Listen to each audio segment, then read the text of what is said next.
Dhe do të nisim përgjithsisht me lajmet, natyrisht që do ta lidhim me Kosovën, me Prishtinën, atje ku është zemra e të gjithë kombit, sepse është një ngjarje shumë e rëndësishme ajo e sotme. Është një ngjarje përtej futbollit me shpresën më të madhe që të jemi në Shtetet e Bashkuara të Amerikës me ekipin e kombëtares së Kosovës, jo vetëm me përfaqësuesin e Kosovës, por të bëjmë një fakt të kryer, pikërisht që Republika e Kosovës ka kombëtaren e saj që mund të luajë në Shtetet e Bashkuara. Jemi vetëm një hap larg kësaj ëndres që siç e thash është më shumë se sa futboll.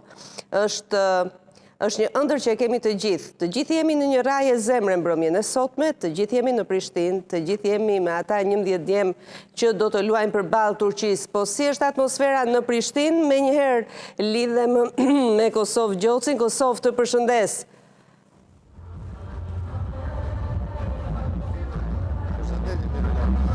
Një atmosferë festive me sa kuptoj, me sa shoh kam ndjekur gjatë gjithë ditës së sot me Euronews Albanian edhe gjatë lidhjeve të tua, por jo vetëm edhe me miq të tjerë të ftuar gjatë të gjithë orëve të transmetimit, kemi parë që është një atmosferë festive, sepse siç e thash, ka një emocion tjetër kjo ndeshje. Si ndjehet atje?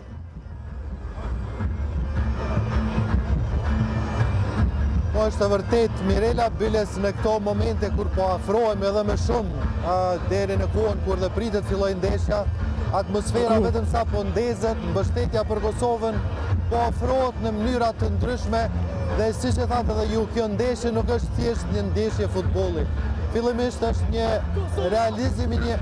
realizim i një ëndre të kamotshme të kosovarëve, të shqiptarëve, që Kosova pas një ndoshta historie jo shumë gjatë si pjesë e UEFA-s e FIFA-s, të arrijë që për herë të parë bëhet pjesë e një kompeticioni të rëndësishëm siç është kampionati botëror, por po ashtu është një mundësi shumë e mirë, do të thoja ndoshta edhe diplomatike ta quajmë, sepse përmes pjesëmarrjes së Kosovës në një kampionat botëror që mbahet sidomos këtë herë në Amerikë, po them do të bënte që emri i saj të dëgjohej në çdo cep të botës.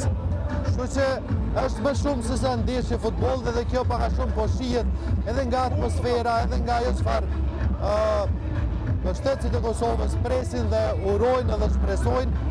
Normalisht në përgjithësi Mirela, besimi është që fitoria do të jetë e jona, por megjithatë jemi realist dhe e dim që nuk do ta kemi të lehtë përballë një kombëtarje siç është Turqia, me një përvojë shumë të gjatë, me lojtarë shumë cilësor, do të thotë janë pjesë e ekipeve të mëdha të evropiane, por megjithatë ajo çfarë ndoshta është më e madhe tek kosovarët se sa tek turqit është dëshira dhe më them vullneti për të arritur atë që nuk e kemi provuar asnjëherë. E kuptoj. Për Turqinë është shumë e rëndësishme të vijë aty, sepse për 24 vite nuk ka pas mundësi ta shenjë që të tillë, por për Kosovën është shumë më shumë. Vetëm të tregoj një po të ndjek. Asa bukur. Çdo mundësi, çdo formë po provohet që t'i japet një vallëj mbështetje, t'i japet zemër dardanëve, pra që në këtë sfidë normalisht dalim fitues. Tash ka filluar fishekzjarët.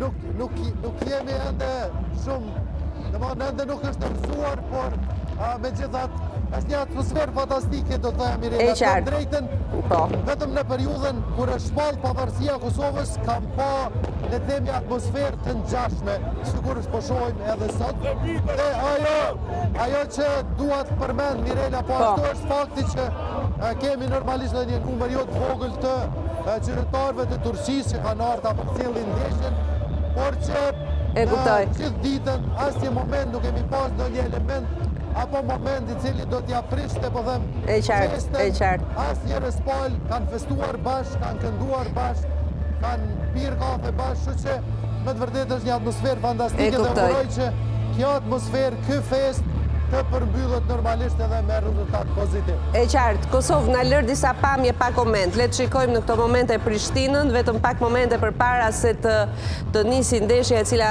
është në orën 20:45. Jemi në qendër të Prishtinës, atje ku mirëseardhjen ta uron Rugova në fakt, me atë portret madhështor, në atë murale që është mirëseardhja e çdo qytetari që zbret në Prishtinë, ndërkohë që shohim flamujt, shohim tifozëri me me flamujt e Shqipërisë, me flamujt e Kosovës, koncerte të improvizuara, njerëz të mbledhur në ato zonat e tifozërisë, ekrane të mëdha, fishek zjarre.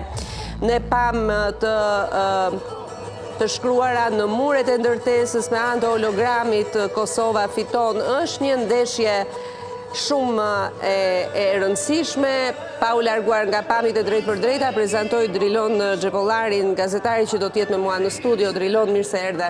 Emocionuse, shumë emocionuse kjo që shohim, një Prishtinë e veshur me flamuj kuqezi, me flamujt e Kosovës, një Prishtinë të cilën duam këtë fitore, nuk e di pse. E duam po pa aq sa do doja të Shqipërisë në 2016 për Evropianin. Është era e parë, edhe gjithmonë ndjesia e parë është ndryshe, e tregon gjithë kjo festë madhështore në Prishtinë, njerëz nga çdo cep kanë shkuar atje për të qenë prezent, pavarësisht se nuk e kanë një bilet për të hyrë në stadium, por e gjithë atmosfera është fantastike. E qartë, sa del ndeshja për